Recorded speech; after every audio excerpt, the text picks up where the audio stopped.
Morning, Paul. Just checking you can hear us okay.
Morning, Fiona. Just checking you can hear us okay.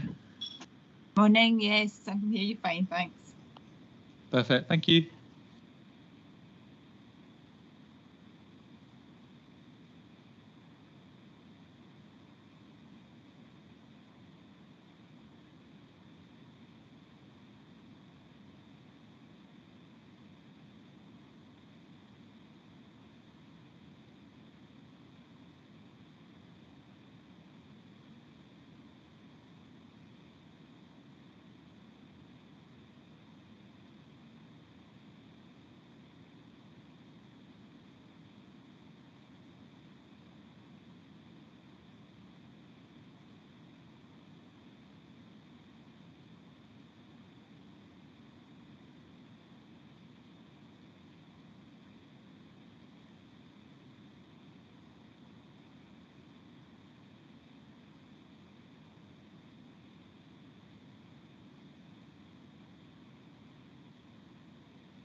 Morning, Steve. Just checking you can hear us okay.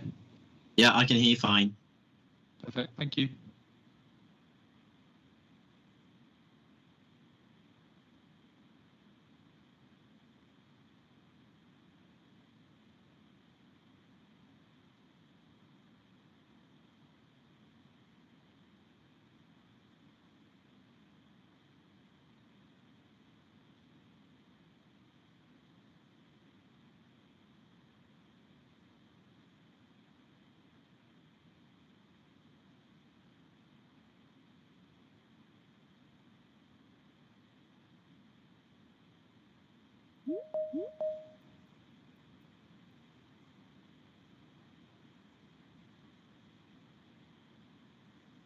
Morning, Anne. Just checking you can hear us okay.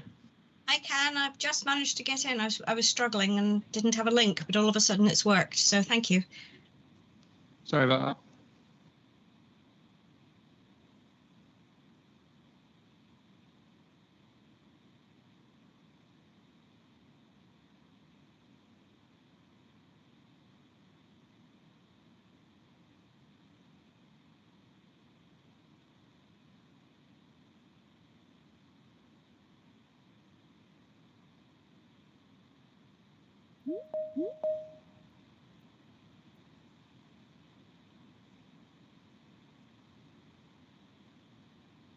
Morning, Xander. Just checking you can hear us okay.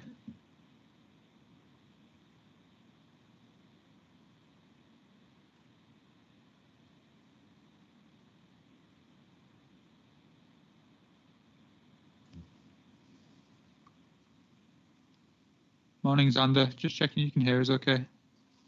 Morning, James. Yes, I can hear you. Thanks. Perfect. Thank you.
Good morning, everyone.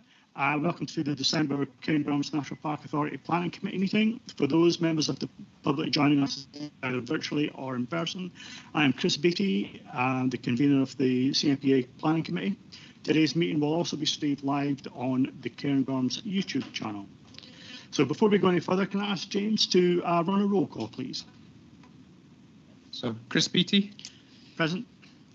Jiva Blackett. Yes, I'm here. Good morning. Sandy Bremner. Here, good morning. Kenny Deans. Good morning. Paul Gibb.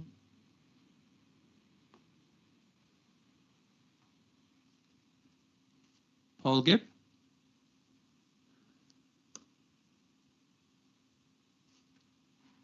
You're muted, Paul. I think you might be on mute, Paul.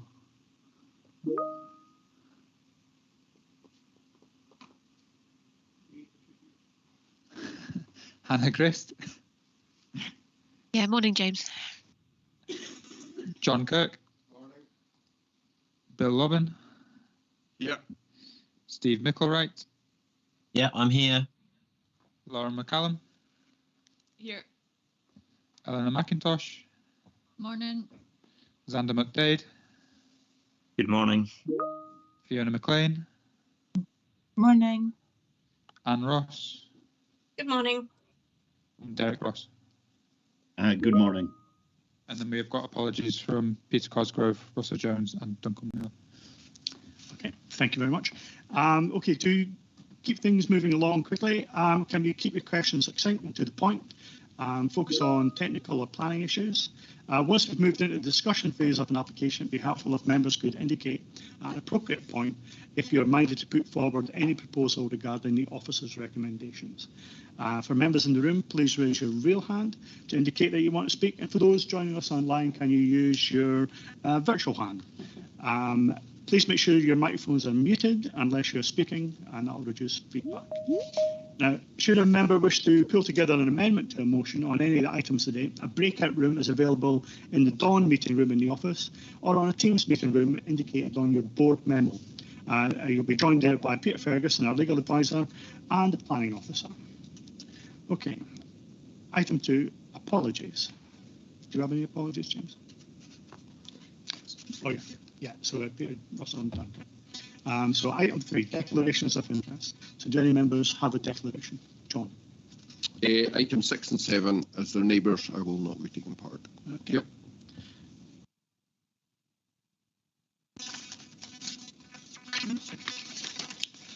Right. Item 4, minutes of the previous meeting from November the 10th and matters not arising covered elsewhere. Is the committee content with the accuracy of the minutes? Okay, yeah, and can I assume the committee is happy to approve these minutes? Okay, so moving on to item number 5, which is an application for detailed plan permission 2021/0227/DET, the erection of 7 houses, restaurant and production building at Larriview, Aviemore, Highland. Gavin's going to introduce that to us. Thanks, Chris. So this is the application site. So you can see the site's located just on the outskirts of Aviemore, outside the settlement boundary identified in the LDP, inside the 30 limit for Aviemore and sort of inside that envelope. And as you approach Aviemore, you can see that there's development to the south at the Sheeling and a lot of development in the last major housing expansion to the north of Aviemore on the opposite side of the approach road on the east side there. This is an aerial photograph of the site. Hopefully you can pick out the red line. You can see the arc of trees running along the west and northern boundaries, and the aerial photographs are all from earlier this year when the properties on the site were demolished. So the site has now been cleared. And this is another just closer view of the aerial photograph showing the previous properties on the site, the access road into it, location pretty much opposite the entrance to the other housing development on the other side of the road, and particularly that line of trees running along the western and northern boundary where there's a small burn within that as well. This is the proposed layout on the site. So you can see at the right-hand side, the eastern edge of the site, there's the proposal for the restaurant with small distillery production facility. And then the road enters the site, curves around to a car park to the north of that restaurant. And then there are 7 new properties proposed on the remainder of the site. So there are 3 houses on the southern boundary, more or less in a row.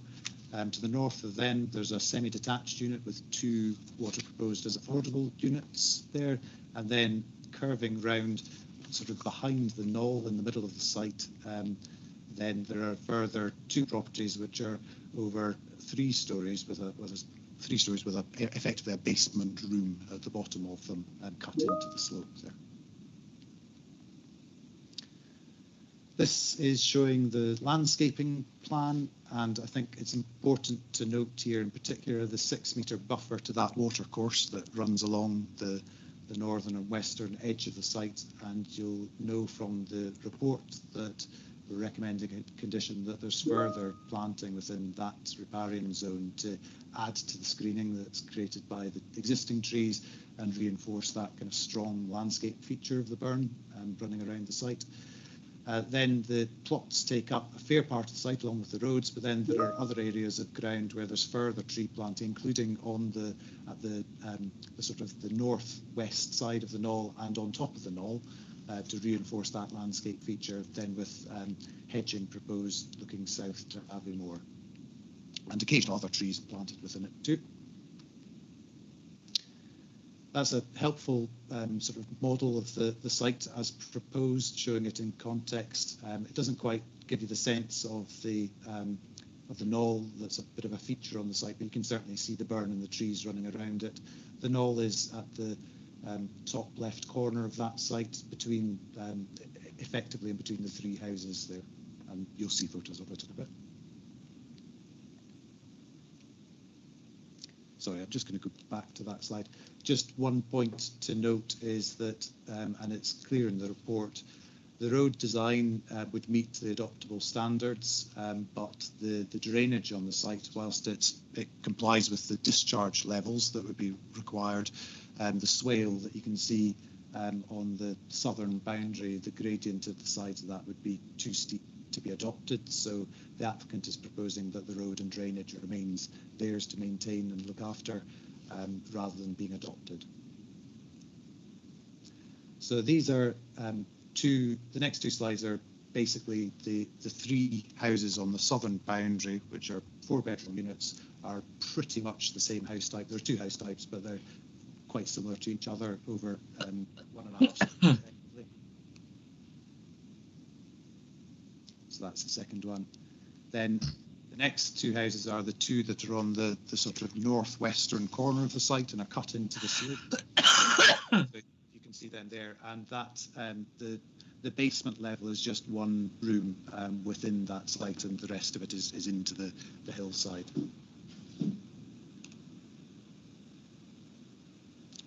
Then this is the semi-detached two sets of 2-bedroom affordable units.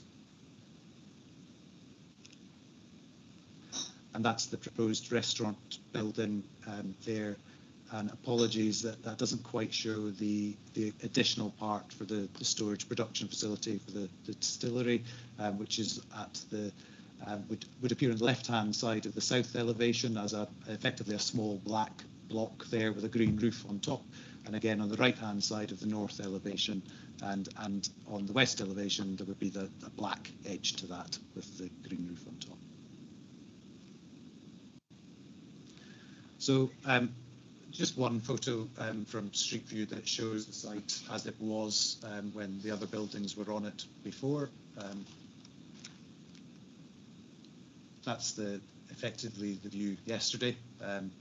Apologies about the snow, but if you see the pine tree on the left-hand side, that's the left-hand edge at the top of the knoll, so you can then see the knoll coming out from that. That bit of the knoll around the pine tree will remain at that height. There'll be a little bit of cutting into it on the right-hand edge in order to take a road round and build the platform for the furthest house around to the side, or the two furthest houses. This view's just slightly wider. It's from the entrance to the opposite housing development, and the lamppost is quite helpful because that lamppost will be moved, and that lamppost is more or less where the entrance to the site will be in the future. So this photo is from the top of that knoll, and you can just see in the very top right corner some of the pine tree branches. So with the site being cleared, the bit immediately down from the knoll before that was a holly tree in the foreground. That's where the properties behind Larrig View were located. Larrig View was located sort of middle to the left, and then the steading was more or less left of where the parked vehicle is in that photo. So the three houses on the southern boundary run from that bit immediately below the knoll there down the fence line towards the road. Then the distillery is behind and to the left of the vehicle. The semi-detached affordable units are on the left-hand side of the site, and then one of the 3-story buildings will be to the left of the picture, and then the final one is effectively behind where the picture is taken and to the left. So that view is from the sort of looking north from the southwest corner, so it's at the very edge of the site, more or less. So there will be a property that's cut into the slope in the foreground, more or less on the skyline there. So that's the property that's the furthest into the site. And then this view is looking from effectively the top left corner of the site, looking down the burn and the tree line. So the other three-storey property will be on the left-hand side of that photo, effectively, and then the semi-detached units will be just beyond that block that you can see in the skyline and the post there. So I'm just going to show you some helpful visualizations the applicant prepared to try and give a sense of what the development would look like when it was completed. So that's looking from the northeast onto the site. And you can see the existing houses towards the shieling at the left-hand side of the photo.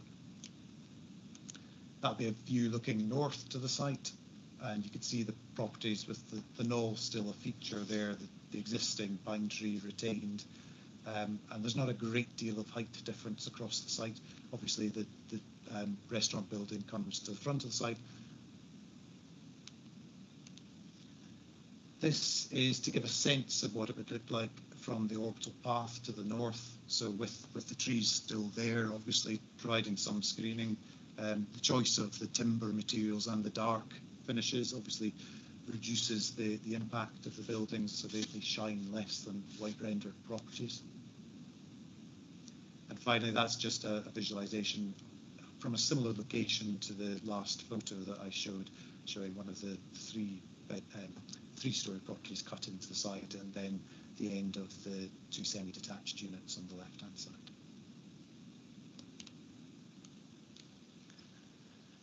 So the main issues with this development are the principle of development, and obviously the principle of some development on the site has been established. It's a brownfield site now. It did have other buildings on it before, properties that were lived in, and the large steading in a variety of sheds and buildings. The second part is around landscape siting and design, and you'll see that probably different people have different opinions about that, but the development does respect the existing knoll on the site and tries to build houses into it and cut into it rather than just flattening the whole of the site effectively. There's obviously an attempt made to retain that band of trees which runs along the burn, and that could be reinforced and strengthened over time. And with other planting, then obviously other parts of the site will be softened and screened as well. Clearly, the properties themselves, using the timber finish with the black roofs and bits of black timber, dulls effectively their appearance within that as well, and helps them settle into the site. But there's no doubt that there's more development on that site under this proposal than there was before, so there is a change. It's on the approach to Aviemore, but actually it's very much within people's sort of visual envelope of coming to Aviemore from the north or leaving Aviemore. So if you look from the north to the site, then you see the trees and the buildings around Abertool, the Nature Scott office, and then you see Granish Farm as well, further out. And clearly you've got all of the housing on the opposite side of the road as well, and as you approach from the north, you see those houses and the houses of the Shieling and the edge of Aviemore. Then there's the contribution to housing and affordable housing. So the applicant is proposing 2 units that would be affordable for sale.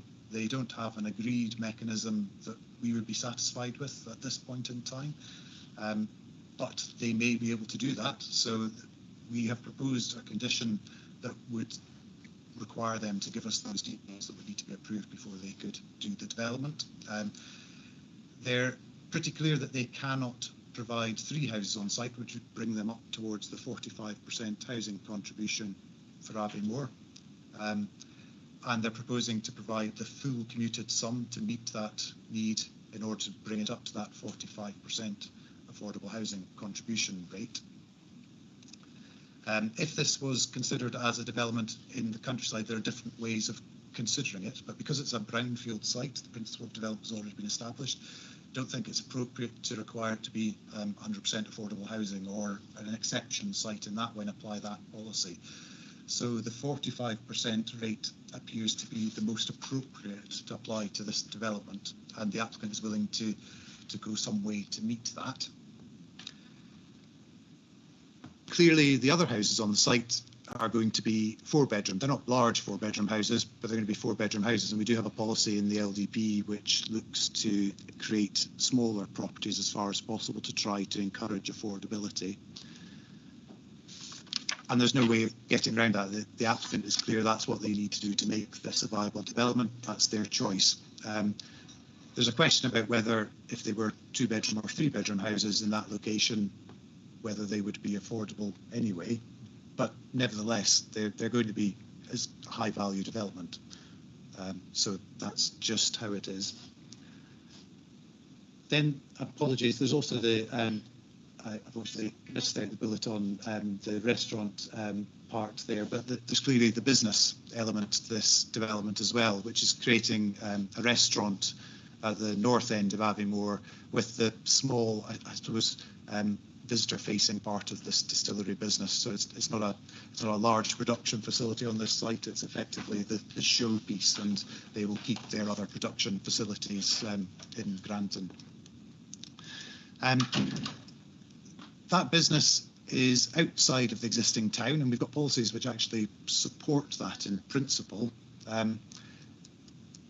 Clearly, however, this is a sort of hybrid application because it's also effectively part of Aviemore and will be connected to Aviemore by an extension of the pavement from Aviemore as it was developed. So I think we're satisfied that in terms of complying with the principles of 20-minute neighbourhoods, this is not a development that's going to detract from the centre of Aviemore. It's not going to create competition that unnecessarily affects the centre of Aviemore. There's actually a very large part of the population of Aviemore is probably closer to this site than it is to the centre of Aviemore and to other facilities in Aviemore. So we're satisfied with that part of the proposal as well. In terms of the environmental impacts, I think important to note that flood team are satisfied that there's no additional flood risk from the development itself nor from the drainage proposed with the proposal. We've undertaken a habitat regulations appraisal, which is effectively the standard stuff in relation to construction method and the potential pollution of that burn and effects on otter. And the applicant has provided species protection plans for otter, which are clearly related to the designated site there, and for reptiles, which may be on the site as well. They've proposed a range of measures to enhance biodiversity on the site, which are good measures. So they're proposing, obviously, there's a swale within the drainage scheme, but there's also a dragonfly pond proposed at the edge of the road.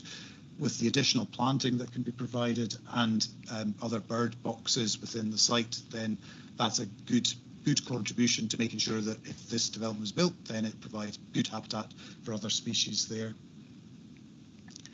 In terms of access and servicing, as I mentioned earlier on, this is one of the more complicated parts of this. So the scheme has been designed so that the roads would meet the adoptable standard from the council. The drainage meets the drainage requirements in terms of the discharge levels for the site, but the design of the swale means that it wouldn't meet those adoptable standards for the council or for Scottish Water. In effect, it's about the gradient of what's a very small swale and the council, Scottish Water, requiring gradients where they think if their employees ever maintained them, they'd be less likely to slip on them.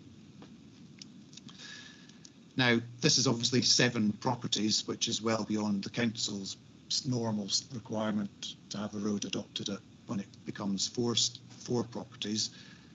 It means that the bin lorries, for example, ostensibly won't use that road, although they could, because it meets all of their requirements. The applicant's proposing that waste will be collected through a private waste collection service, which does exist in Aviemore and is effective within that area. But there's clearly a question mark about the very long term about that mechanism. But it's not essential that roads are adopted for them to be managed effectively, and it's not essential that the waste is collected by the council either, and private waste collection services may well become more of a normality for various parts of the country in future. So when you take all of this together, this is I suppose it's a challenging application because it doesn't quite fit any of the policies that we have in a lot of ways. So it comes down to a judgment, and we're recommending approval on the basis that on most of these policy areas, it meets a contribution. It does something positive for Aviemore. There is an affordable housing contribution, and there's going to be a positive effect on the landscape through the reinforcement of that landscape feature, and recommend approval subject to the conditions that we have. Sorry, there was one other point that I should have made as well, and that was that there's also a condition that requires the addition of bus stops to the north of the site, which is something that the council requested and Council's transport planning team requested. Applicant has provided information to demonstrate that the development is actually within the standard 400 metres of the bus stop, but it's clearly a development of 7 houses plus the restaurant business, and it's on the main road and the main bus route, and so it doesn't seem reasonable that people should have to walk effectively in some way into the development on the other side of the road to reach a bus stop, and having a bus stop nearby is much more sensible for that site and should be easily achieved. Okay, so does anyone have any technical questions for Gavin? I see Derek's got his hand up outside. Anyone in the room as well? Lauren. Right, can we go with Derek first, please? Gavin, thank you, Chair. Thank you. Looking through the papers, there's no representations from the Community Council, and there are no representations objections for this development. Is that so?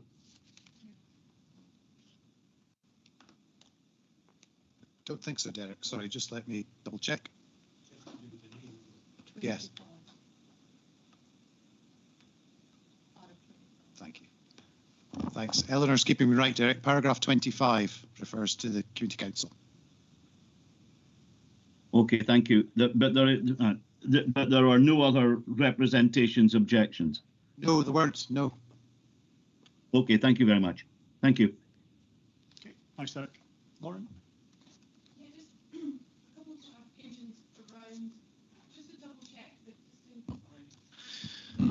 Morning. Just to check, the existing quite, established pine tree, that is definitely staying, right? Because that's a feature on that hill line. Yes, that's right. So the applicant has provided tree protection plan, a tree survey, and done that work, and we have a tree protection plan that shows the tree protection there to protect that tree. To protect that pine. Perfect, thank you. The other question I have, sorry, just around the clarification of how the developer is going to get up to that 45% of affordable housing. I didn't quite understand how they were possibly going to do that. Yeah, I'll explain that. So you'll be aware that in some cases, developers can make a payment instead of building affordable housing on a site. That payment comes in various forms. So on very small developments, then it's a small contribution. So we require, I forget exactly what it is, I think I mentioned it in the report, but it's something like £1,600 per unit for a house up to three properties, and beyond that then it's supposed to be the full contribution rate, which should be on site if at all possible.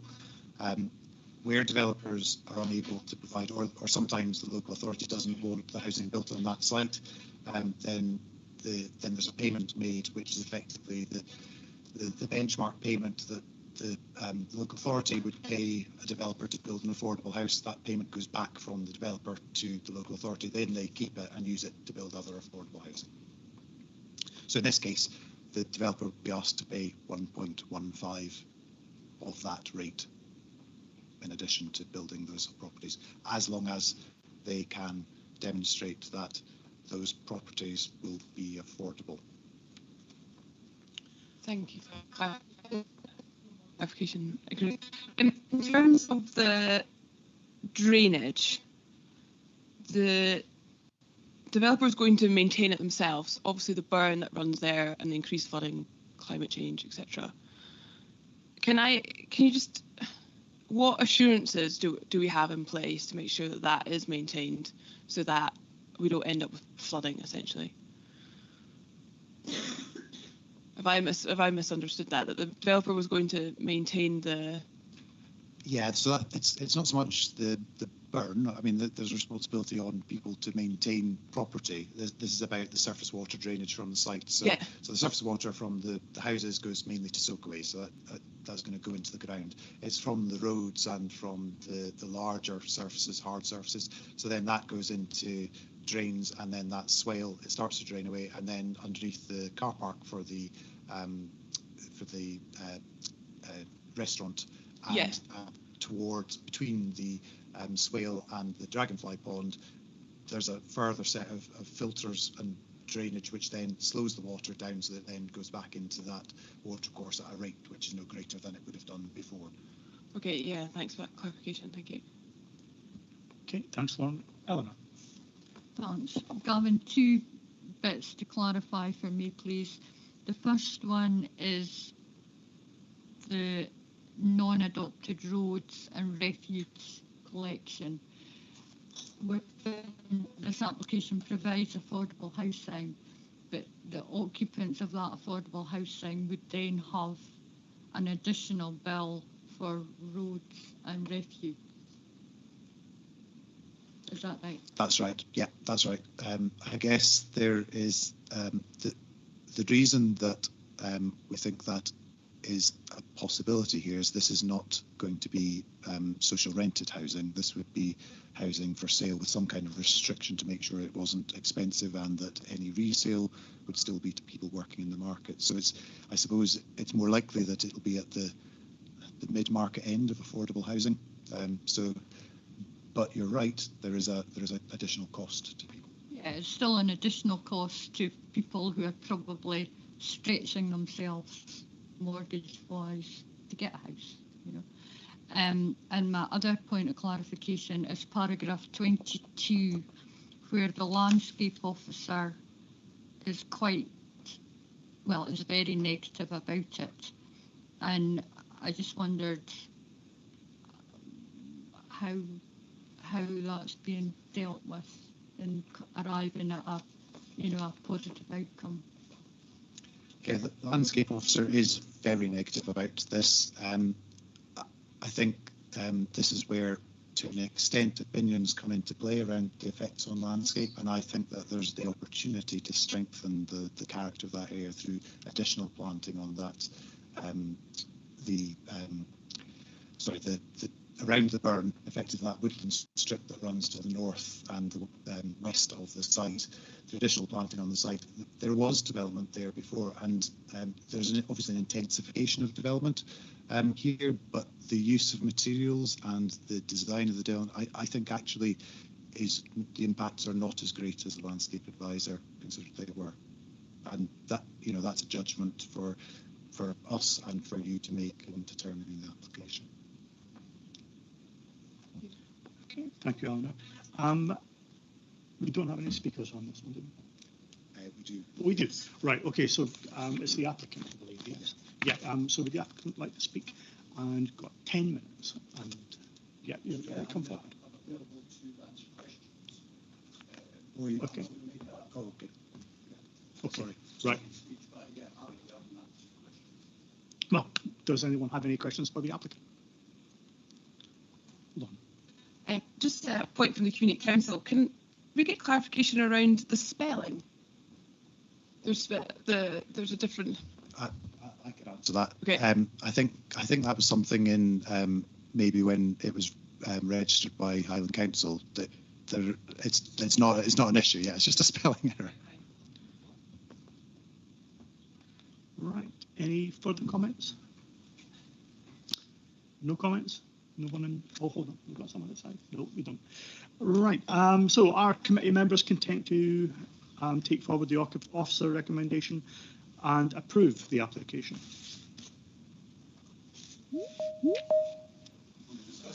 Oh, sorry. Yeah, sorry. Yeah. So we'll move into the discussion phase. Right. Bill. Sorry. I actually think this is a very innovative development. contains commercial and residential properties, as well as staff accommodation. I think it's a good use of what is now a derelict site, or was a derelict site, is now a brownfield site to the edge of Aviemore. Whilst it's out with the settlement boundary, the settlement of Aviemore is actually quite defined, or well defined, further to the north than this site. So I think it's a good use of the property. I don't actually agree with the landscape officer, because I think actually this could be an improvement. And in any case, over the passage of time, there is no doubt about it that the Aviemore will have to expand further to the north. And by expanding further to the north, it will effectively, in the end, it may be not be this year, it may be in many years' time, but will eventually surround this development. I think it's unfortunate that it wouldn't be an adoptable road, but that's just, I think, one of those things we're going to have to put up with. I think the ability to provide two roughly affordable houses with a further financial contribution to other affordable houses, which may in the end hopefully be at the much more affordable end of the market if they're developed somewhere else, I think is a good thing. And overall, I think this is a development I'd be quite happy to support. Thank you. And that's John. Yeah, I must admit, it'll tidy up that end of Aviemore. At one stage, there was a rumour floating around Aviemore it was going to be an industrial site, and I'm going, that's not the place for an industrial site. I agree with Bill on what he said, so I'm quite happy to back it. Thank you. Lauren. I guess just to agree with Bill and like, you know, that dwelling that's been there, you know, falling down. Although, what I am going to say is that, you know, I think the restaurant looks great, but we have to be upfront about not being able to house staff, you know, and the state that Aviemore is in. So I have reservations around being able to house the staff for in there. But as Bill says, putting a contribution towards further actual affordable housing, I think is good. Maybe something for clarification, but the Community Council also raised this. Are these being sold as residential homes or for second homes? Because I think the last thing we need is 4-bedroom houses lying empty for, you know, 10 months of the year. So if I could get a bit of a clarification about that. I mean, I'm guessing that on the open market, these will be around, what, 500,000, probably? So, you know, it'd be interesting to see who can afford them. So I guess, in principle, I do support this. I think it will be an improvement in the landscape. I like the design of the houses. I think what has been built in Aviemore before, it's a real advancement, and I support that. But I am nervous about housing staff, and I'm nervous about these luxury homes lying empty for considerable amounts of time. So maybe some clarification or confidence on that. Yeah, I mean, the application is for houses, so they're dwellings, so that's how they would be. And currently, obviously, you can use a dwelling if you have a short-term let license as a short-term let property as well, and we can't stop people buying them as second homes either. Clearly, there may be other things around second homes, council tax, which may disincentivise that for some people, although, as you say, there'll be high value properties, so who knows how much money the people who buy them will have. I didn't make the point, but there is space in the upper floor of the restaurant that's available to be used as staff accommodation in future, but that's not part of the proposal at this point in time. Eleanor. Yeah, I can see where Bill and John are coming from, but I also have concerns about it being a high-end development with just the 2 affordable houses in it, with additional bills for those families. So I'm a bit torn about it, actually. Lauren? Sorry, can I just come back in? Can I suggest that we go back to the developer and ask them to put that staff accommodation in there? Because at the minute, you can't get a meal in Aviemore on a Monday night or a Wednesday night because there's no staff. So if we're not providing staff accommodation and we've got nowhere to sleep, then where are they going to put the staff? So if that's been approved or it's been highlighted in the plan, but it's not in this application, I would suggest that we go back and ask them to put it in that application, because there's no housing. If you go into Aviemore Facebook page, even just last night, there's 3 young couples that are getting kicked out at the end of this month that've got nowhere to go who work locally. So I think if we're, like I say, I like the design. I really enjoy the business. I think it's innovative, but we have to be realistic about the situation. And I think the developer needs to take ownership of housing the staff that wants to be there. So I guess that's my recommendation. Thank you. So I think, given that the applicant has noted that the upper floor could be available for staff accommodation in future, we could add a condition which sought details of that. But that doesn't. I don't think we can go back at this point to fix that, but we can ask for further details about the proposals there. It doesn't necessarily secure it in perpetuity, nor does it. I mean, there is currently no business there nor employees, so we don't know who will be employed, what their accommodation needs are. But we could ask for some further details. But I think that's it won't fully address your concerns. Okay, so we're not then looking for an alternative here, an amendment to this at this point. I'm happy to volunteer that we would add a condition seeking further details of staff condition if it were to be approved. That would be added in. It provides some reassurance, but not a guarantee. Okay, so are committee members content to take forward the officer recommendation and approve the application? Agreed? Okay. Nothing online. Okay, so it's approved. Right. Moving on to the next item on the agenda. Could we just have a small break? Yes. They've got there's other coming in. Okay. So we're going to have a 10-minute recess. 5-minute recess. Go for a break. Okay. Thanks.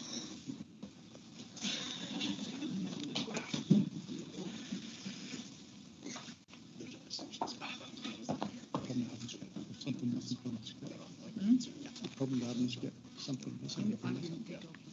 No, I think I'm just gonna. Yeah, I think for the first one, I just needed to. Chris and Eleanor, we can still hear you. The room's not being muted, by the way. Just.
Okay, so moving on to item 6, application for detailed plan permission 2023/0199/DET, the erection of 7 self-catering cabins, toilet and shower block, erection of manager's house at land 110 metres southeast of Boat of Garden, Ballyfirth, Granton-on-Spey. And it's going to be introduced by Emma. Good morning, everyone.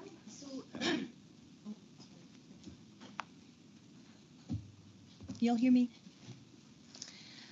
So the site lies to the northeast of Boat of Ballyfirth Croft and is a field with woodland running along the west and north boundaries. This then runs in a southerly direction, dividing the site centrally. Grazing land lies to the north and east with the River Spey beyond. There's a track to the south serving the existing Boat of Ballyfirth Croft and its associated buildings and Ballyfirth Wood Cottage. This track is unadopted and is accessed from the B970, which runs between Netty Bridge and Granton. The part of the site surrounded by woodland is used for informal camping. The aerial image here shows that. You can see the track outlined in red and then the site with the woodland and the site being divided centrally with the woodland running through. The development site is relatively flat and it covers an area of approximately 1.6 hectares outlined in red, as I said, on the site. So there are 2 elements to this application. The first is to formalise the camping provision on the site with the introduction of 7 self-catering cabins, a toilet and shower block, a bike store and associated car parking and a small refuse and recycling point to the west. These will be surrounded by the existing woodland. The other element of the application is the construction of a single dwelling house to the eastern half of the site. This image here shows examples of what the holiday cabins will look like, rectangular in form with dark blackened timber cladding and green roofs, mono-pitch roofs. The toilet block and bike store will take on a similar form and finish as the cabins. And here we have examples of what the dwelling house will look like. So it's a single-storey house with a pitched roof, integral garage. External finishes will be either of white harling or smooth white render with random natural stonework and again the blackened timber cladding used here. The roof areas are clad with natural slate. A couple of images for you.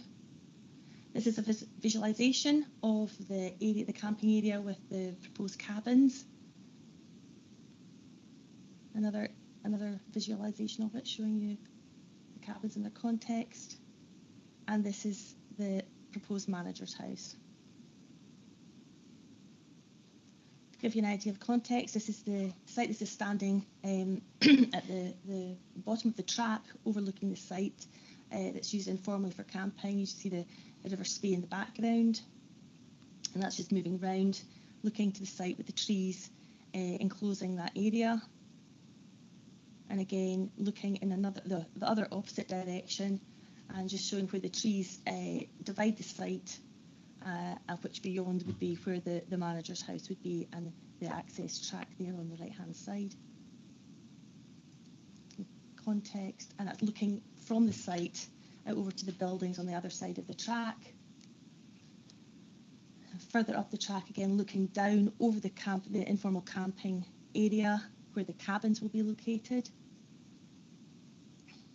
And then looking over the site where the manager's house is proposed. You can see the river beyond. And that's just again further up the track, looking back towards the site where the manager's house would be sited. So in terms of considerations, the principal, it forms part of an existing croft which is owned and operated by the applicants and their family. The applicants have submitted information in support of the application, evidencing that the site has been used for informal camping by a variety of individuals and groups from all over the UK for many years. The site continues to grow in popularity given its location and accessibility directly adjacent to the Spey. This application seeks to introduce more formal camping facilities onto the site. It's considered that this is appropriate, it's an appropriate location, and it will complement the croft land use, in turn contribute to the long-term sustainability of the croft. The applicants consider that the more formal campsite, which will not be seasonally restricted, will require a level of management and supervision that they consider justifies a permanent residence there. It's considered that sufficient evidence has been provided which demonstrates that there is an established business on the site and justifies the construction of the manager's house. Regarding environmental issues, the site lies adjacent to the River Spey, SAC, and the Craigmore Wood SPA. A habitats regulations appraisal has been undertaken by the CMPA to assess the impacts on the qualifying interest, and Nature Scott have agreed with its conclusion and recommended mitigation measures, which include pre-construction surveys for the protected species and any subsequent species protection plans to be approved. All works commencing out with the breeding bird season unless pre-start surveys are undertaken, and a pollution prevention plan to be agreed and implemented accordingly. The proposal includes the planting of 93 trees on the site, which will contribute significantly to biodiversity enhancement. The proposal will have an impact on the landscape context. However, conditions requiring further landscape mitigation and its long-term maintenance and management will ensure any impacts are sensitive and will comply with the relevant NPF4 policies and local development plan policies.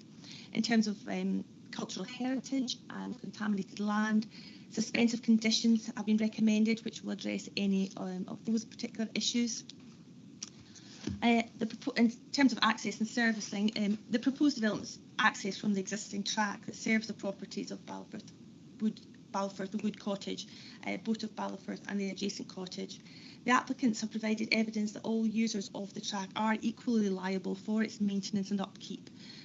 Roads are satisfied that all issues have now been satisfactorily addressed with regards to the visibility display at the junction of the B970, and subject to a condition requiring the access layout to be designed in accordance with the Council's guidelines, the proposals are considered to be compliant with the relevant policies.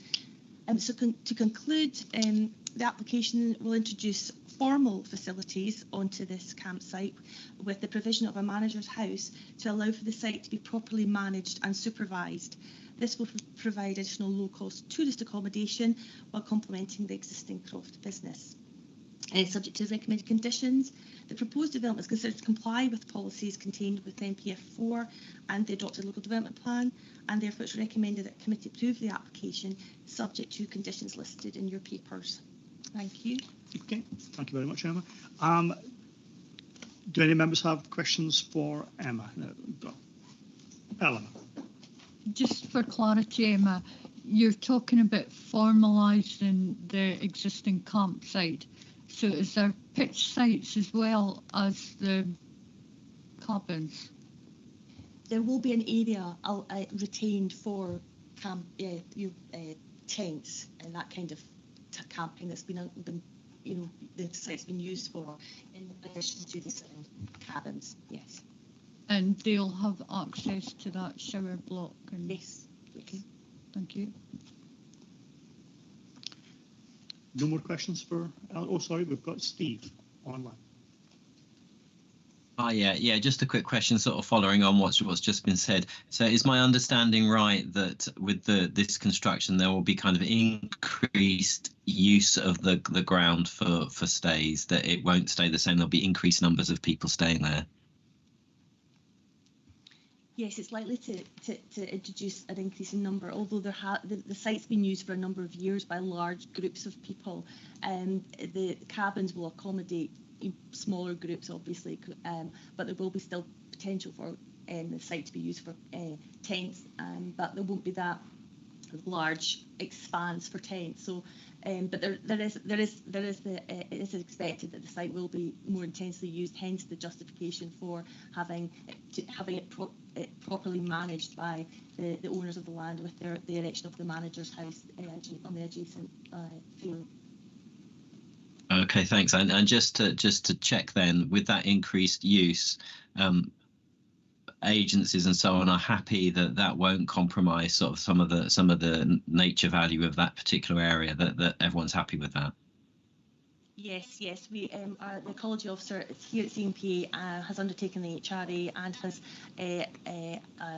reviewed the proposals in terms of its context and the environmental impacts. Nature Scot have been consulted as well. So and there's proposed mitigation which both ourselves and Nature Scot are satisfied with, that any issues that have been raised will be suitably addressed. Okay, thank you. Okay, any further questions? Kenny? Thanks, Chair. From the photographs, it doesn't look like there's water on site or any toilet facility. So all these people who've been there over the years, have they all been wild camping? How have they managed with regard to services? Yes, I believe so. Unless there's a single toilet with hot water. It's a very basic. Sorry. There's a single toilet on site with basic hot water facilities in a toilet, and there's also. Sorry, Scott. We'll come to the applicant. So I know, but we'll come to that. Right. So we'll save that question for the applicant. So any other questions from members? No, none. Oh, Lauren. Yeah, just a question about the increased road traffic. I mean, there's quite an objection from the Community Council and from others. Are we satisfied that the road can take that increased traffic? Sorry, I'm looking at Gavin. I'm so used to it. Sorry. The roads team have been consulted, and this is a private road, and the applicants have provided evidence that it is everybody who uses the track is liable for its maintenance and upkeep. So it has been, and the roads have confirmed that they're satisfied with the access arrangements as well, subject to the condition that they're up to council standards. So yes, that has been looked at and addressed, and to road dissatisfaction. Okay, just because from the objection number 1, it says that they haven't been notified, they haven't been served. What appendix? Item 6, appendix 4.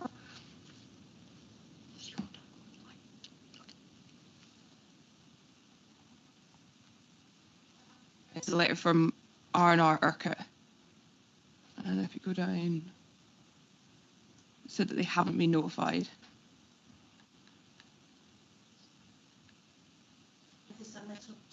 Yeah. And they've only, and then it says, it goes on to say they've only received. Yeah. The solicitor's letter that's been sent to have. Yeah. I mean, we understood that all the applicants, all the neighbours were appropriate.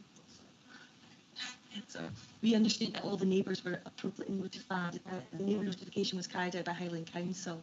Okay. And in terms of progressing the application, we didn't feel that the neighbours had been prejudiced in any way, because they were given the opportunity to respond and submit their objection representation within the time period that was necessary for them to do so. So, you know, as I say, that we didn't think as the planning authority that called the application in that they had been prejudiced, and we did receive a letter from them and a letter from a solicitor on their behalf, which was notably recorded and has been reported to yourselves. Okay, thank you. Okay, and online, Fiona. Yeah, thank you. Just to check that the campsite part of it, that is purely going to be tents, and there's not going to be camper vans rolling up there. My understanding is that's the intention, yes, but perhaps the applicant can confirm that when he is available to answer questions for you. But that's the intention. It's not a particularly large area that's left for tents, so it wouldn't accommodate very many camper vans, and I don't think that's the intention at all. It's to retain that small area for informal camping and tents. Thank you. Okay, any more questions? No. Right. So we have an opportunity now to hear from the applicant, Mr. Ron McPherson. Mr. McPherson, you have 10 minutes. And I'll give you a minute warning if we get to that stage.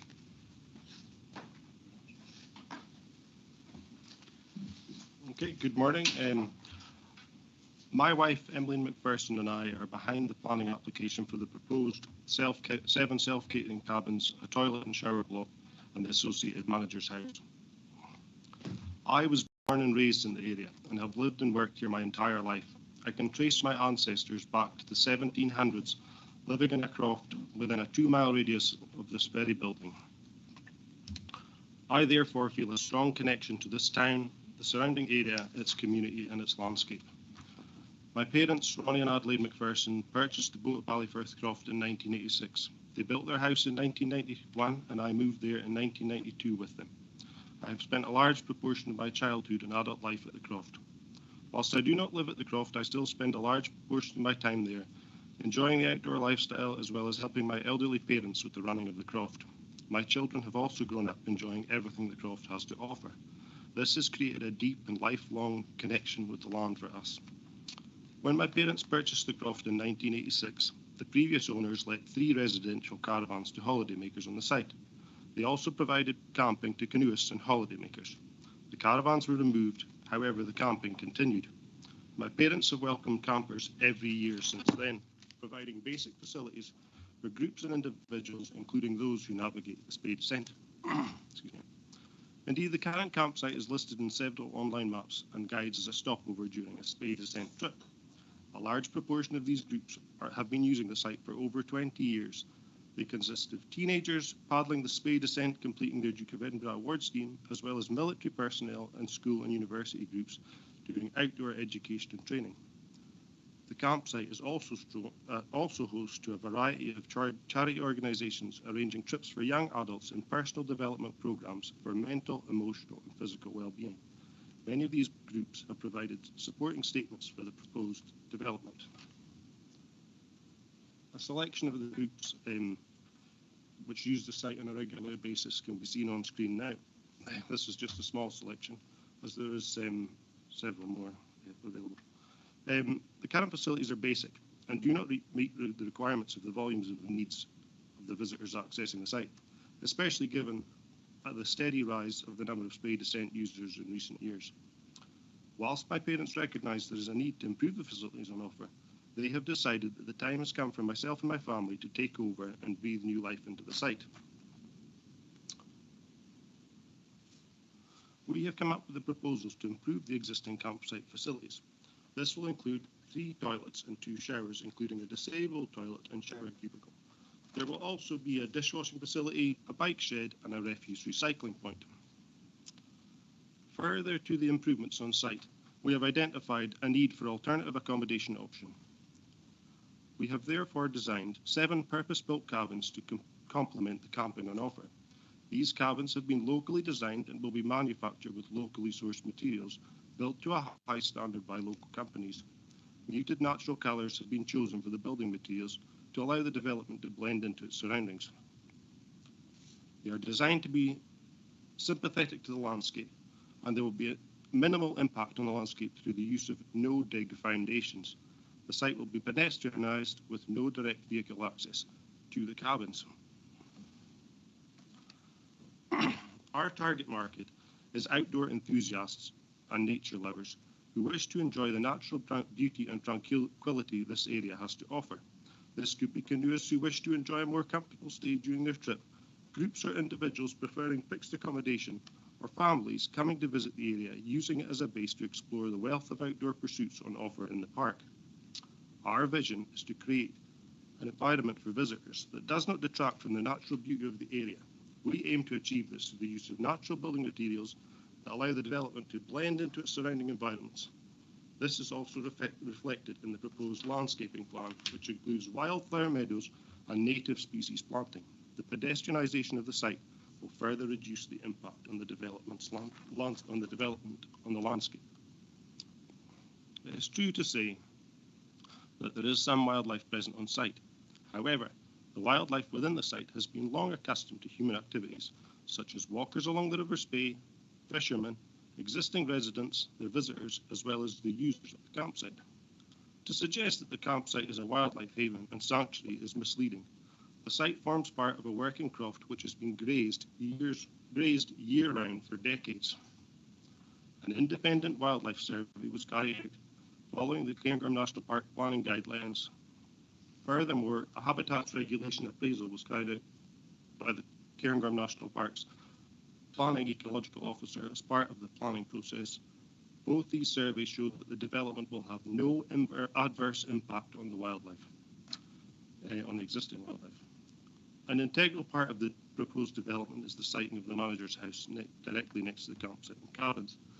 This house will be a permanent residence for myself and my family to manage the business. Due to the site's rural location, it's essential to have a presence next to the campsite to enable proper monitoring of visitors. Canoeists can occasionally turn up without pre-booking. The new cabins will require a presence on site for general day-to-day running. It's also necessary to enable noise control and ensure that general campsite rules are adhered to. In the event of any emergency, a first aider will be on site 24/7 to assist site users as required. Without the manager's house, the site will be unable to function. The supporting statements from the existing campsite users demonstrate that the proposed improvements are much needed and will be greatly appreciated. Ultimately, this proposed development provides the opportunity to enhance an existing facility, enabling a wide range of groups and individuals to continue to enjoy being in natural surroundings, which is a known benefit for mental, emotional, and physical well-being. And it will help to promote understanding, education, and enjoyment of our diverse natural environment. I feel a deep connection with the land and have met many visitors from all over the world for whom the site's location, distinctive local character, have provided a unique experience. Over the years, I've had the privilege of watching campsite users discover and engage with our outstanding landscape. I have enjoyed this special place, and I'm committed to making sure it remains open for others to enjoy too. Our area relies on tourism. The continuance of visitors to this area helps the wider community within the park to prosper, thus encouraging a thriving local economy.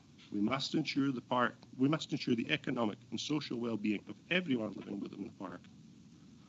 To conclude, we believe that the proposed development will be a great asset to the Cairngorms National Park and meet all its aims.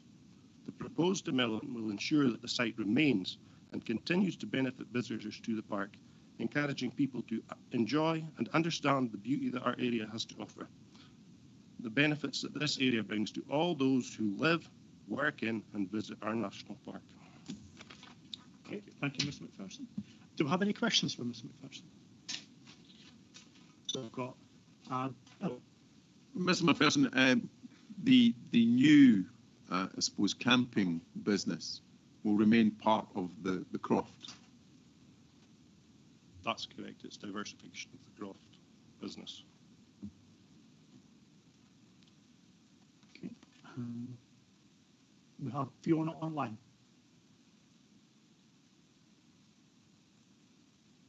Apologies, I should have taken my hand down. Okay. Right. So that's all the questions. Okay. So we'll move on now to the speaker for the objectors, Solicitor James Whittle. And you have 10 minutes as well.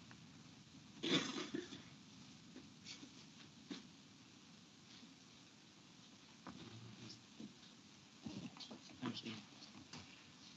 Good morning. Thank you very much. My name is Jamie Whittle. I'm a partner at Ardner Urquhart Solicitors in Forres, and we are here to represent Simon and Lynn Monroe, who are the immediate neighbours to this proposed development. They have lived at Boated Valley Firth since 1986, a little before the applicant's family moved there. Our clients, and I say this genuinely, will consider that this development will have devastating impact on their lifestyles. It is so close to where they live, and none of the photographs presented in the briefing earlier show any view of our client's house. If I may, what I'll do, I don't know if you can see on the slide here, point. This is the campground proposed development area here. This is our client's property, this sort of wedge that fits in here, and their house is right there, and their garden extends right to the boundary of that. So having moved to Boated Valley Firth, our clients restored the cottage, and they created what is an abundant garden surrounded by extensive wildlife. We say it is an oasis for protected species and plants in and around their our clients have recently retired, and they'd hope to spend their retirement enjoying the peace and tranquility that they've worked so hard to create. Now, the River Spey, with its double SAC SSI status, lies immediately to the north, as we've heard, with forest immediately to the south, which extends into the Craigmore SPA. There's a wildcat priority area nearby. Our clients have recorded more than 90 species of birds in their garden and from their garden. This includes species such as goldeneye, red-throated divers, white-tailed seagulls, ospreys, barn owls, and also mammals coming into their garden, including a number of pine martens, also wildcat nearby, badgers, red squirrels, water voles, and bats. And in our submission, this place, in this interface of river, pine forest, farmland, is exceptionally important for its biodiversity. And in my submission, that level of biodiversity has not been properly analysed, and I'll come on to that. From the satellite image, again, you can see just in, I appreciate it's difficult for members to maybe make out, but this is the proposed site area. This is our client's property here with a house just marked in a red cross. Just to give you a sense of that close proximity, and there is a photograph which was lodged in our planning letter of objection that shows that location. I should also say at this juncture that our clients have no objection to the applicants building a house in the location they have planned. That is not an issue. What our clients strongly object to is this proposed development in this particular location, given the extreme close proximity and disturbance that it will cause to them. And we say that this development, if it's permitted, it will change the character of this location completely. Now, I've heard this morning and in the report on handling reference to this being a croft and a croft business, and I feel it's important to state that this area of land owned by the applicants is not a croft. It is not registered in the Register of Crofts. There was a land court case in 2002 which specifically ruled that this area of ground is not a croft. And I make that point in part because the qualities of a croft are special. They are protected by legislation, by policy, by tradition, cultural and historical significance. But this area of land, despite I appreciate its strong connection to the applicant, it is not a croft. Crofts are then afforded certain status in the planning world because of the way in which they can then support a wider business, but this is not a croft. So therefore, when there are references made to the sustainability of a croft, in my submission, those statements are made without foundation on the fact that there isn't a croft in this place where the location is proposed.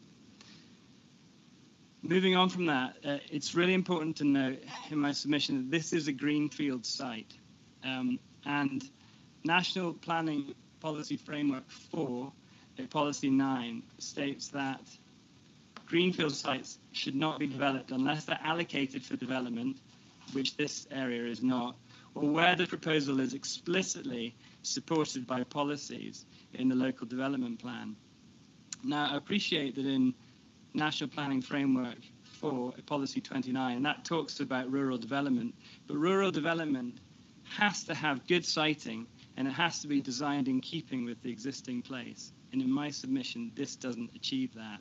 What we have here is an informal campground which has been used, and that's acknowledged.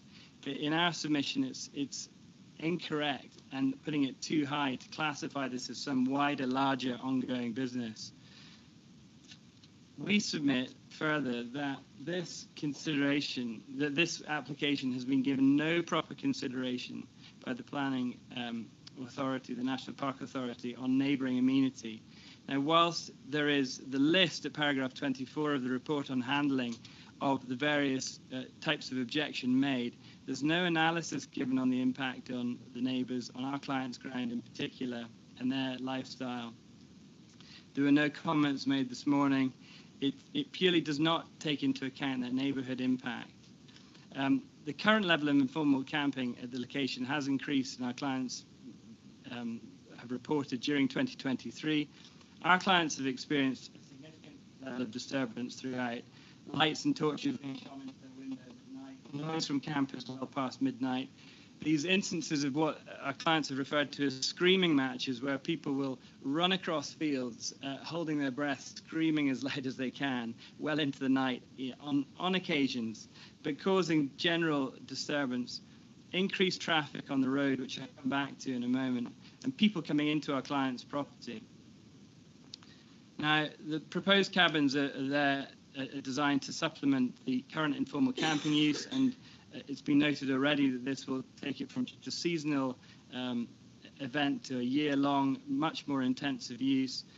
Our clients have told me that the camping happens at a variety of locations, not just in the area corralled on the map, and so it's on a much wider area that the applicants own. We have not seen any proper noise impacts, no analysis on the ceiling of numbers of people who are going to be coming here, no details of how the pods and the campers will fit together. Importantly for our clients, and this is where there's a particular disturbance, is that the proposed toilet block and the parking area and the bin area, those core infrastructural elements are located right next to our client's boundary. There's 35 acres of land that the applicants have. Our clients are really dismayed at the fact that there's this proposal putting these infrastructural elements right next to their house. They're actually much closer to our client's house than they are to the manager's house, which is going to be screened by trees. So in terms of planning, we submit that that is not good neighbourhood planning. Now, importantly, if I may, I'd like to take members to the local development plan and paragraphs 2.2 and 2.4 of Policy 2 of the local development plan. And these are the policies in the National Park Plan, in the local development plan for the park, I beg your pardon, which cover tourist accommodation and also economic development. Now, as it's well understood, part of the park's aims are to support tourism and sustainable economic development. However, if I could take members to subparagraphs A of both policies, whilst tourist accommodation and economic development are to be encouraged, they can only be encouraged where they will have no adverse amenity impacts on neighbouring areas. Now, in my submission, because of the impact on our clients, these two policies are not supported, and I would go so far as to say that I consider it unlawful for the National Park to be able to put this through without with the failure to consider that. So those are two really key policies. Looking at road access, there have been agreements made, references made in the report and handling to a legal agreement being in place between all the users on the road. Now, our clients... Approximately 1 minute. Well, thank you, sir. Our clients are not aware of any such agreement. There are references in the title deeds. They refer to parties using the road having an equal share in the cost of maintenance, but that isn't an agreement between all the parties. It doesn't reflect the new people who will be coming onto the site and using it, and there's essentially no agreement between the parties as to how this will be maintained. I've also made comments just about how the applicants are not the owners of the road, and from our analysis they've got no right to widen or improve the road, including visibility displays. In terms of biodiversity, we have critiqued the report that was submitted with the planning application. In our submission, there's a very limited report that was filed for the applicants, which admits in its own words that the survey was carried on outside the optimum period for this type of survey, and it is only a baseline survey. We say that detailed survey work should have been carried out, and to defer that to a later stage of planning conditions, we say is in contravention of the precautionary principle. To summarise, this proposed development will have a devastating impact on our clients if we say it's not supported explicitly by the local development plan. We would urge members, if they are minded to approve this development, that beforehand they defer decision making for a site visit, and secondly... Mr. Russell, I'm sorry, that's your time up, I'm afraid. So do we have any questions for Mr. Bell? Sandy and Bill. Yes, I understand that your clients clearly stated concerns about previous alleged behaviour of campers. You say that the proposed development would have a devastating impact on their lives. What is it about the proposal about the submission that would be devastating? Thank you. It's the increased use, it's the intensity, it's the all year round use and frequency of people being there and coming in and around their property. And with this proposed development, it's abutted right next to their property. And you refer to screaming incidents and shining torches into property. Specifically, how many incidents were there over what period? I would need to ask my clients just for those details. They've just referred that to me in a general way. But these occurrences have happened. It's not a single isolated event. Okay, Bill? Yeah, you said in your statement that the toilet and shower block was right next to your client's property. Can you tell me what the distance is between the shower block and your client's dwelling house? I haven't measured that, sir. So but I can looking at, I can see a map on. If it's, I don't know if it's possible to share the screen of the development.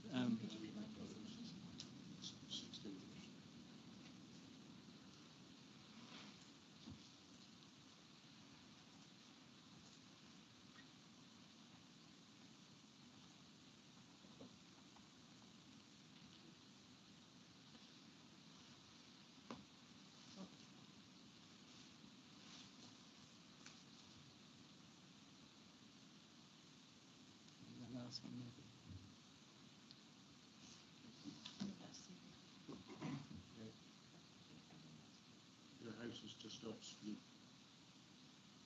Okay, so somewhere in the order of 50 metres. It's actually 60 meters. 60 metres. Okay, Steve online.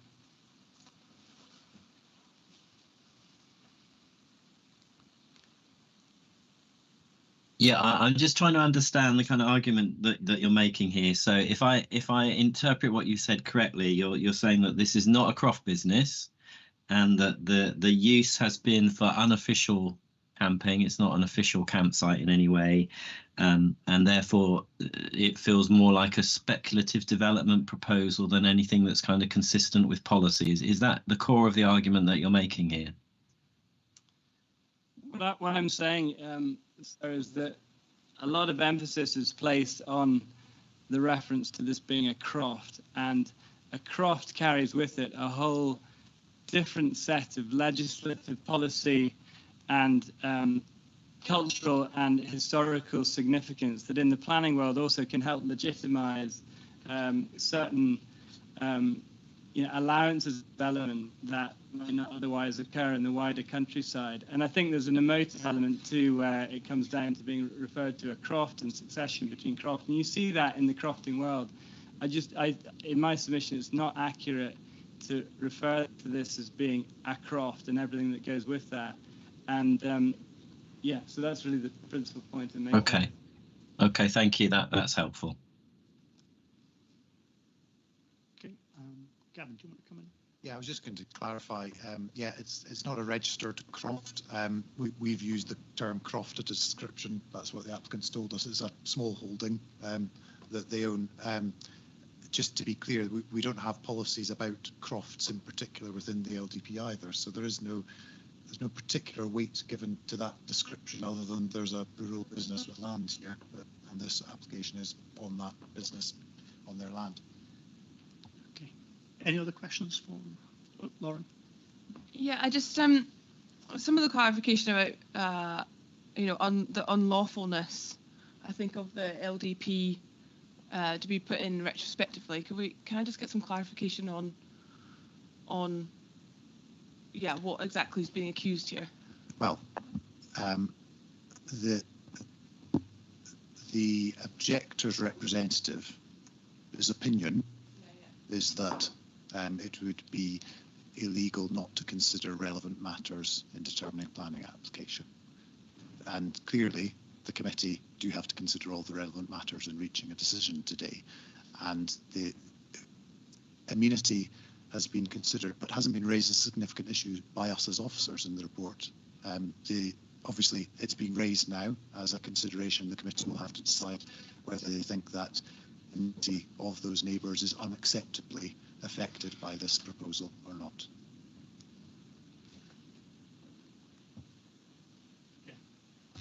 Thanks, Chair.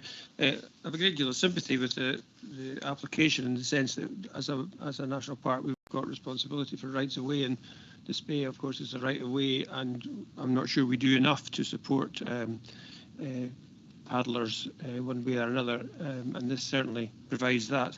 My question is more technical, though. I'm not quite clear why the ecological survey was baseline rather than detailed. Given the timing of it, I'm not quite sure why that wasn't a more detailed survey. Kenny, can I clarify? Is this a question for the?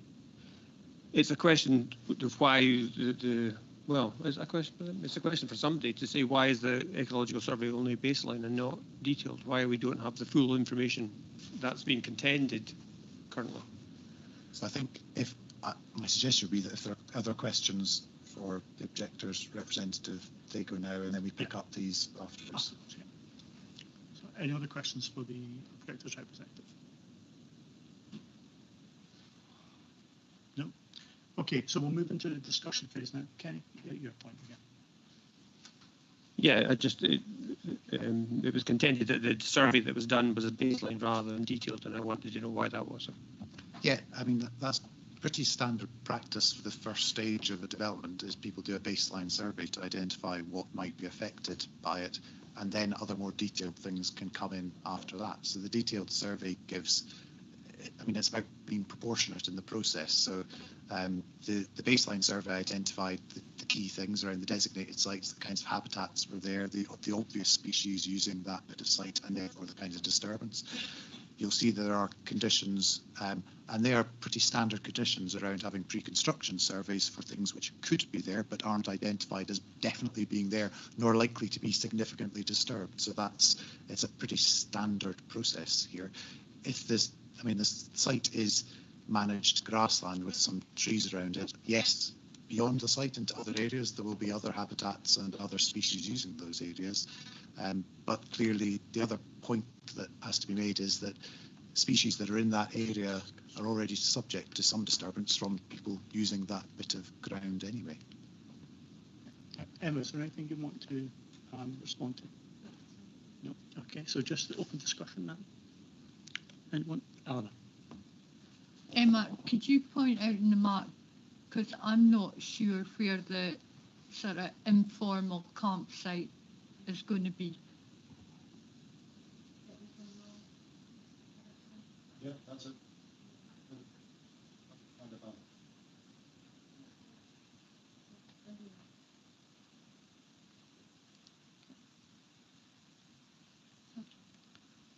Bill? To be honest, I think there's two parts to this entire application, and one of which is, I suppose, 7 cabins which are increasing the economic ability to maintain this as a small farm or small holding, whatever you want to call it. And I actually don't have a problem with that. My problem is that basically is with the dwelling house. I fail to see why 7 cabins need a dwelling house to maintain the small farm, when the small farm is a single operating entity in its own right.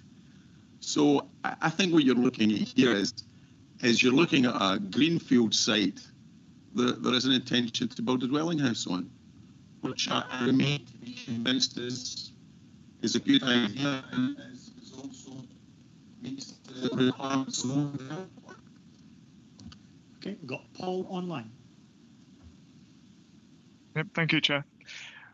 I think the points made with regard to amenity are made well, and I just like to consider possible option. Would the applicant relocate the dwelling house to where the pods are, and the pods to where the dwelling house is, moving the disturbance that might be caused by visitors and so on, and the potential loss of them, their privacy and impact on amenity? Could that be an option? And I think what was not probably time for the speaker on behalf of the objectors was if there's 7 pods and then there's also the house, if there was 1 movement per day in a vehicle, there's 8 movements compared to 1 of the homeowner, and that seems to be like a disproportionate amount of wear on the road, and yet they only pay half of the cost to maintain it. It would also seem disproportionately balanced against the resident. So first of all, yeah, I wonder if there is a chance for the developer to reflect on the location of the pods and the house.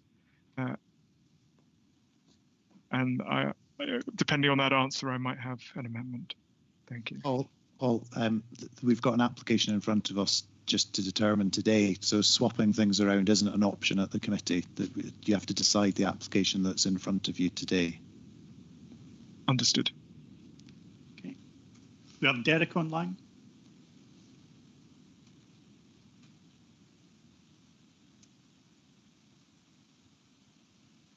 Sorry, I was just problems with buttons. I was just going to say the same thing to Paul. You know, we have to look at the application in front of us today, not be moving things around. I didn't hear Bill. He broke up, you know, in the final parts of his statement. I wonder if Bill could say what he was saying again, please, for us. Yes, please, Joe. Yes, please, Bill. Derek, I never tire of hearing you, Bill. I know you'll be hanging on my every word, Derek.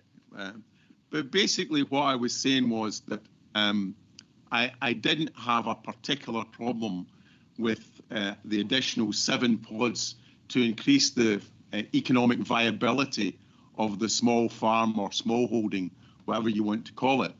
My concern was regarding what we appear to be asked to consent is a dwelling house in a greenfield site that I believe is not required purely to manage 7 pods. Bearing in mind the 7 pods are part of the existing small croft, farm, whatever. And that if this was a standalone dwelling house in a greenfield site and in the middle of nowhere, we would most certainly not approve it.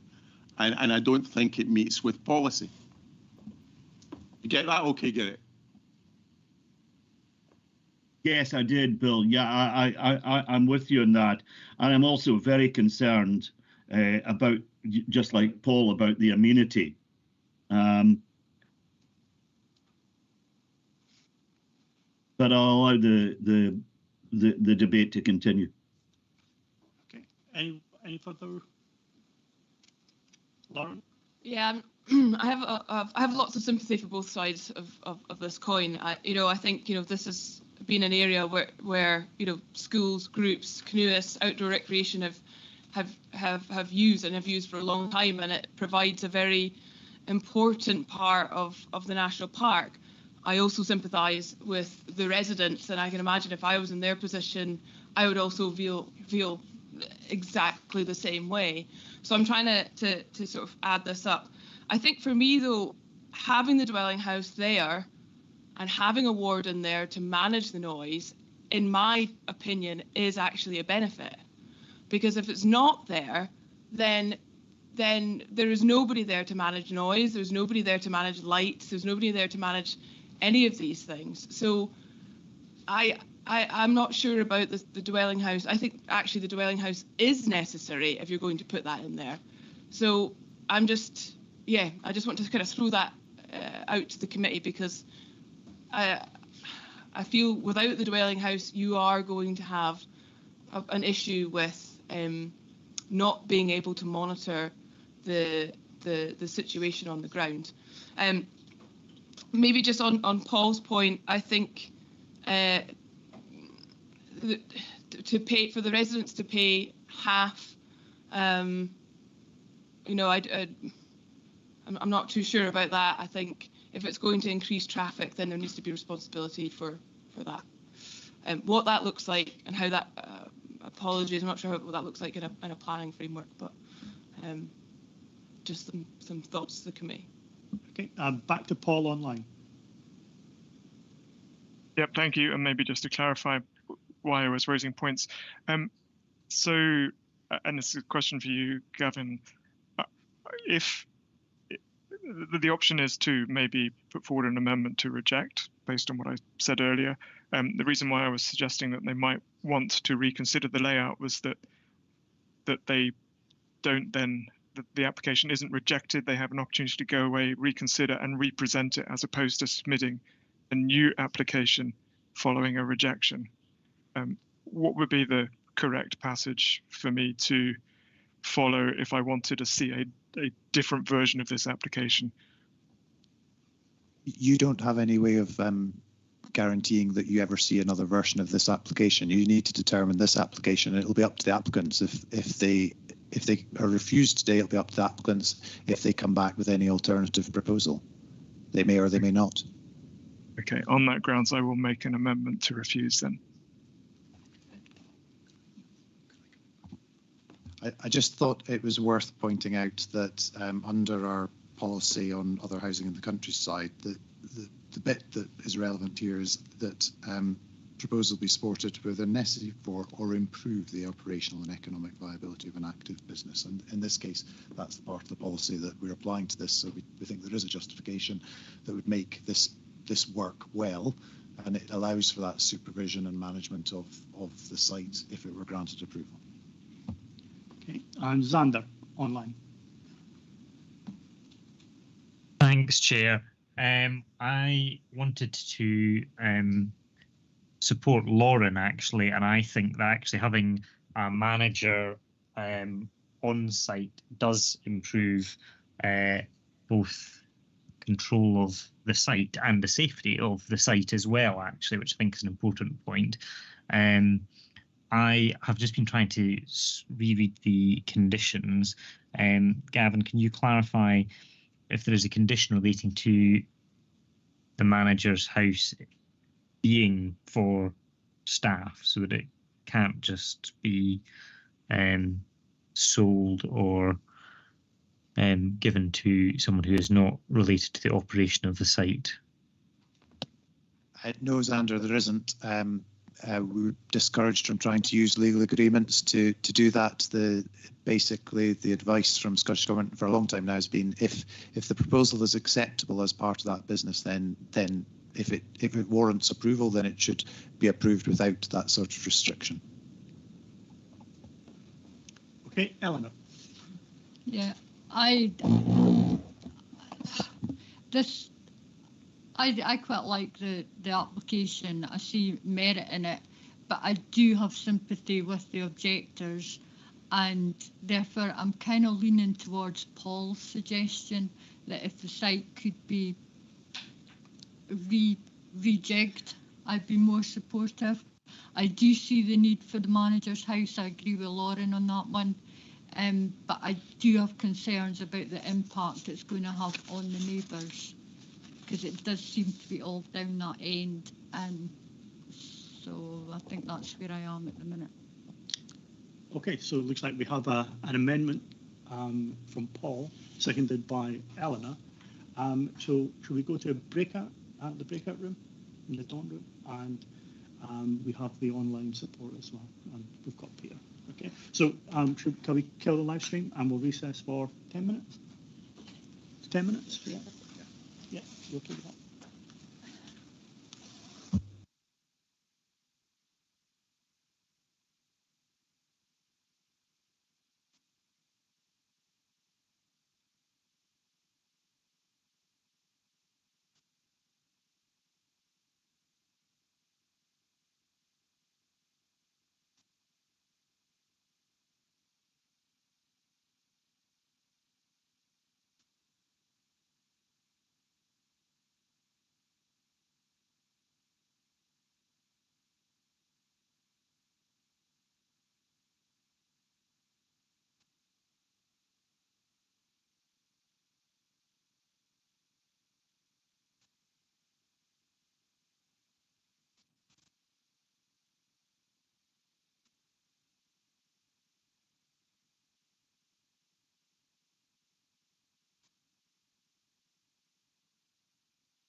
Okay, thanks everyone. Steve, for a little while there, you dropped out. Did you manage to catch all of the debate?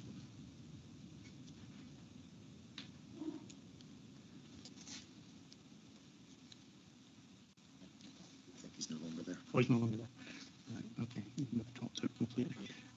Okay, so we have a motion to refuse, but do we have a motion to support the application?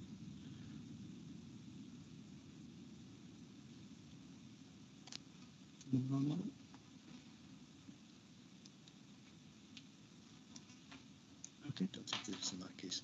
Can you ask what? Yeah, so Paul, can you speak to your motion, please? Yes, thank you, Chair.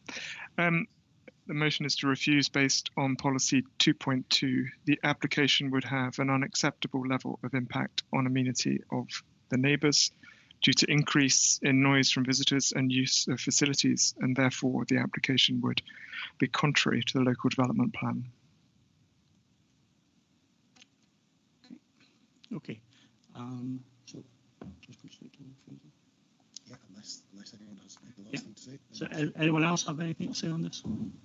Okay, well in that case the application is refused. Okay, moving on to item 7. Yeah.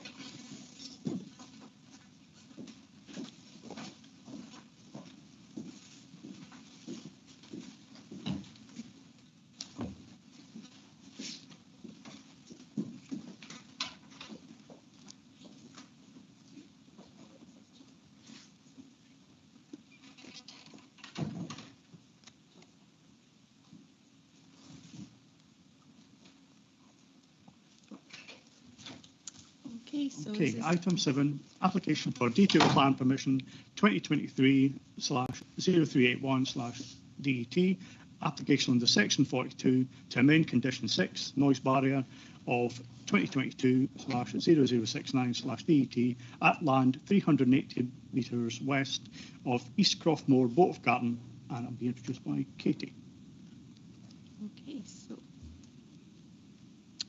So this site is located approximately 1 kilometre east of the village of Boat of Garten, and it's immediately to the north of the existing Boat of Garten electricity substation. It's around 300 metres to the east of East Croftmore Farm, and the B970 is located just to the south of the site. So the site extends to 2.45 hectares and lies within an area of improved grazing land consisting of several large open fields. It has an undulating topography with the ground rising in the south and descending to the north, so north facing slope towards the River Spey. So can I point with this? Oh yeah, I can. Okay, so yeah, just to show you there, that's the existing Boat of Garten electrical substation. That's obviously the site, and then this is Easter Croftmore at the farm just adjacent to it. Okay, so the consented proposal was to construct a battery energy storage facility of 49.9 megawatts, including a control building, switch room, battery storage containers, inverter containers, landscaping and associated works.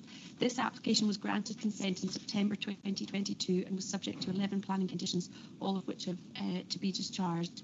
This Section 42 application in front of you seeks to amend Condition 6, which is a pre-commencement condition relating to noise emission constraints, and to consider whether it remains acceptable with these alterations.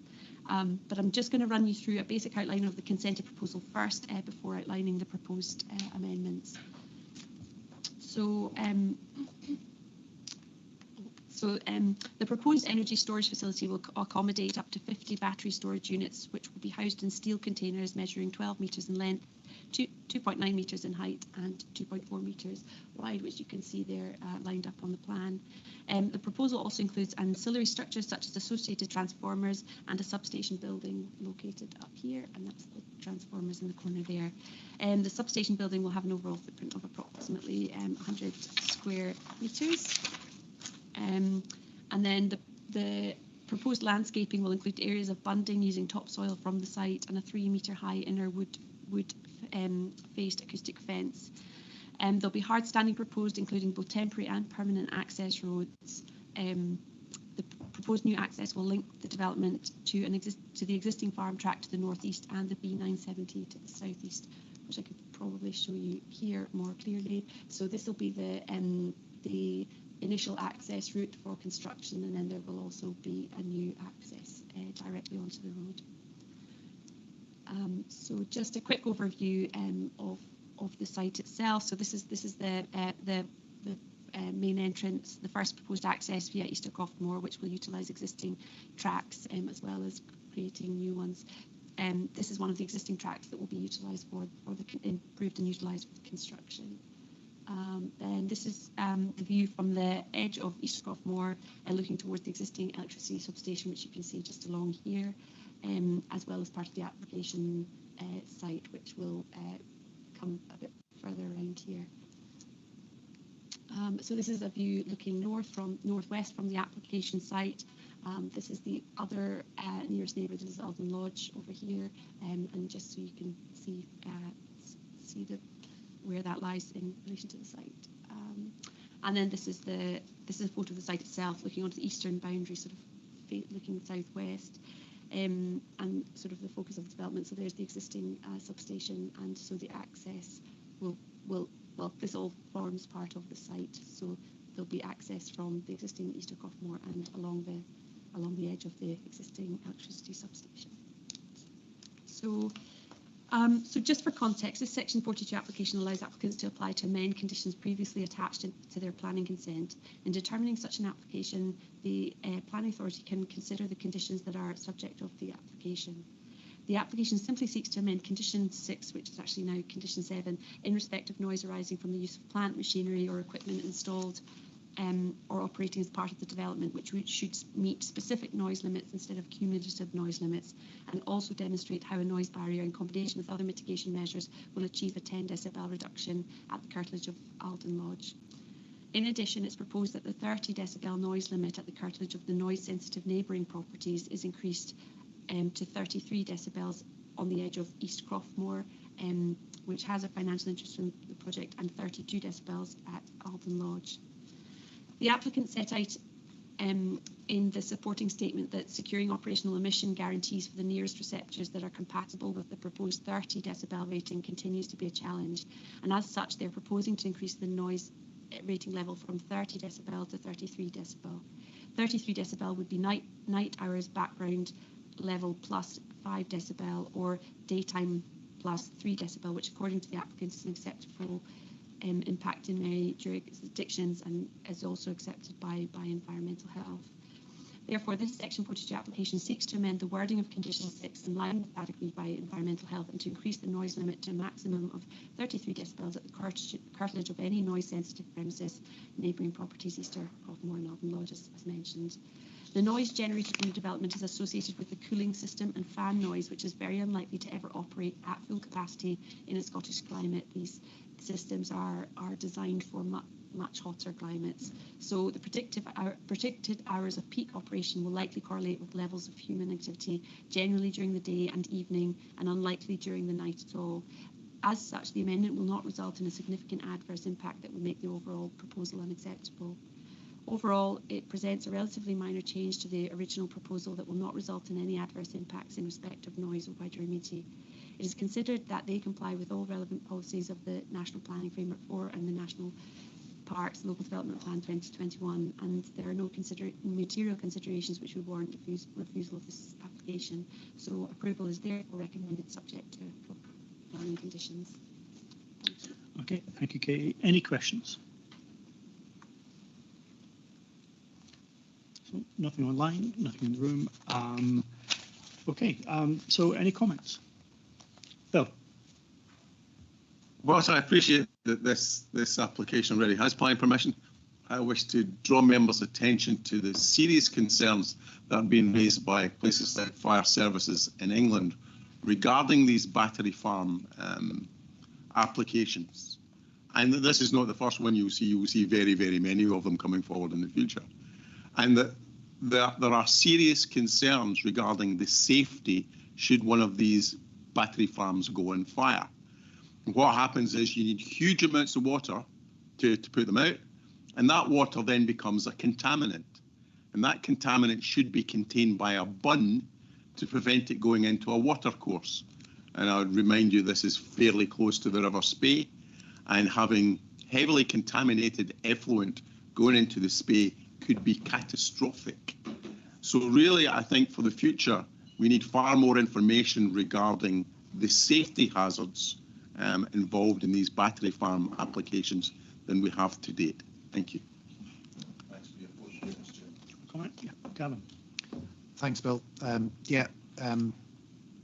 This is obviously an emerging technology, and I'm sure there'll be further guidance on how these facilities should be created and maintained, possibly not through the planning system, possibly through other regulation.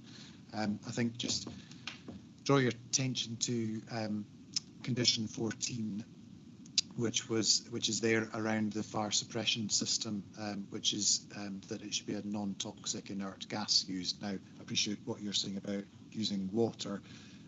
On this is what's being required in order to suppress the fire, to avoid there being that risk of further pollutants going into the river. I don't think that we can take it much further. We've undertaken the HRA. We have the advice from the environmental health on this, so that we have a condition that requires a fire suppression system that shouldn't cause a problem should there be a fire. Can I come back? My purpose was just to highlight this to members, and there is, I suppose, quite a large amount of information available on the internet, and I think members should avail themselves of it. Okay, any other comments? Lauren. I don't know if it's a comment or maybe a bit more of a question, but I guess, you know, this is an emerging technology. We are coming to a decarbonised grid. We are going to see more of this. I guess my question is around, you know, we're approving this on the basis that this is going to kind of stand the test of time, but this technology is changing rapidly.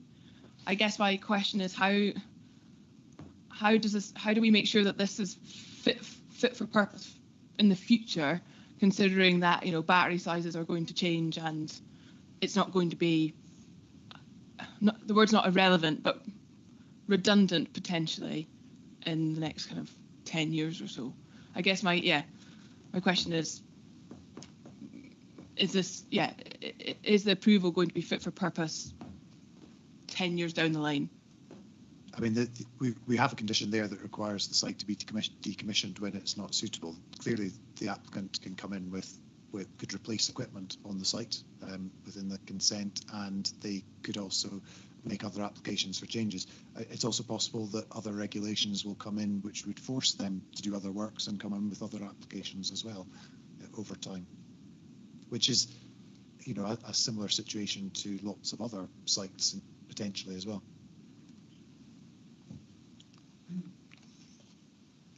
Anne, online. Thank you. Good morning. You mentioned decommissioning. How would it be decommissioned, and have they advised that? Please.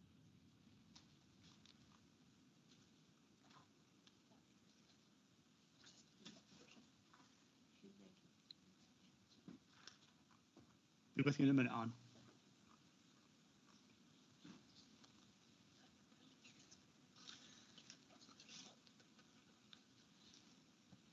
Hi there. Condition number 2 states no development shall commence on site until a finalised decommissioning and restoration plan, including appropriate mitigation measures covering the removal of all infrastructure, has been submitted to and approved in writing by the National Park Authority, acting as planning authority. So that will be something that they will have to provide before the commencement of development. Okay, so Anne, are you coming back in there? Or? Yes, please, if I could. To me, that seems a bit like cart before horse. Surely we should be seeing that plan so that we can consider all matters in front of us on the day when we're considering the application.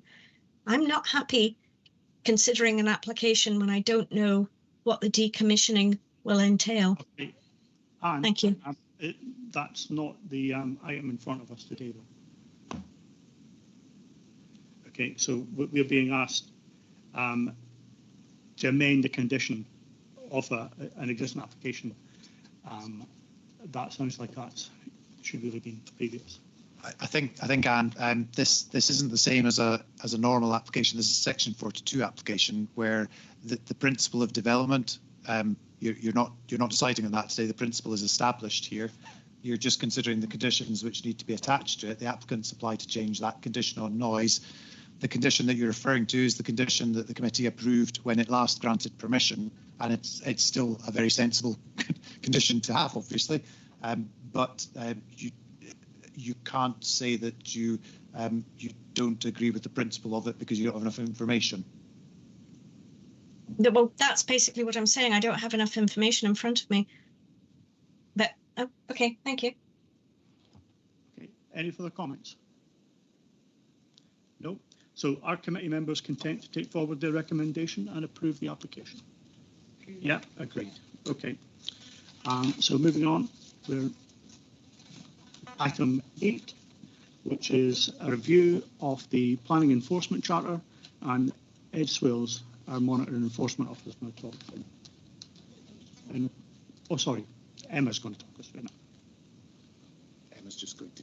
Sorry, Emma's just finding Ed, and we'll get it up in case she can't find him.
Okay, Ed, would you like to start?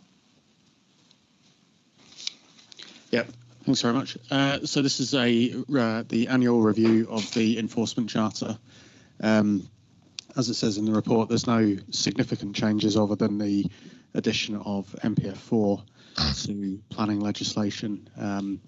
But essentially the Charter is still the same as it was this time last year. So clearly the recommendation is for approval. Okay. Any comments or any questions for Ed? None? Okay, any comments? No? In that case, are we managed to approve? Yeah, okay, that's fine. It's approved. Item number 9, any other competent business? Does anyone have anything they want to talk about? Oh, yeah, we've got Jeeba. Yeah, thank you, Chair. I messaged, having said I couldn't hear very well, I then messaged the clerk and said, right, at the end of this item, I'm going to log out and then log back in to see if it was any better. I did that. I did exactly that, but I couldn't get back in, which meant I couldn't take part in a whole planning application. So I would please ask that, you know, people trying to get back into meetings are noticed, because it was just a waste of my time, really. Okay, thanks, Jeeba. Any other business? Right, so I'm going to move into a confidential session. Members happy to? Yeah. We'll just slow down to the live streams. Yes, so can we switch off? Excuse me, Chair. I'm having problems. If you could speak up just a little bit. Okay, Dan. Thanks so much. Thank you.